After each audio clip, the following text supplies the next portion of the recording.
तो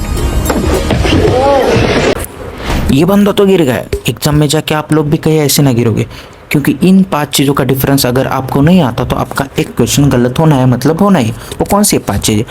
circulation chapter का जो लास्ट का पोर्शन है उसमें 5 चीज़ें दी हुई है जो हमारे हार्ट के डिसीजेस है, वो सबसे इंपॉर्टेंट है। और इनका जो डिफरेंस है वो बच्चों को थोड़ा सा परेशान करता है। सबसे पहले कोरोनरी आर्टरी डिसीज, फिर आता है एंजाइना पेक्टोरिस, फिर आता है हार्ट फेलियर, फिर आता है कार्डियक अरेस्ट, देना आता है हार्ट अटैक। इन सब चीज़ों का डिफरेंस आपको आना ही चाहिए, मतलब आना ही चाहिए। तो सबसे पहले आता है कोरोनरी आर्टरी डिसीज। तो what is coronary artery disease? की जो वेसल्स हमारे हार्ट को ब्लड सप्लाई देती है उनमें आती है नैरोइंग। क्यों आती है नैरोइंग? क्योंकि उसमें डिपोजिशन होता है। किस चीज़ का डिपोजिशन?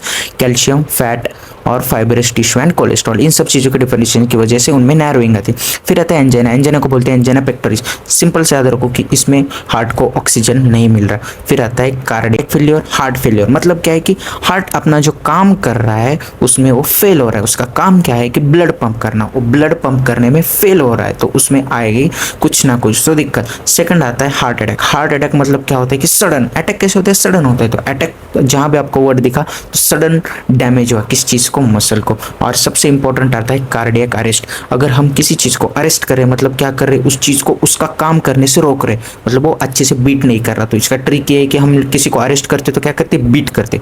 तो इन सब 5 चीज़ों का डिफरेंस याद रखो। आई होप आप एग्जाम में जाके ये चीज़ें नहीं भूलोगे। तो ऐसी छोटे छोटे टॉपिक्स आपको सीखना है तो फॉलो करो।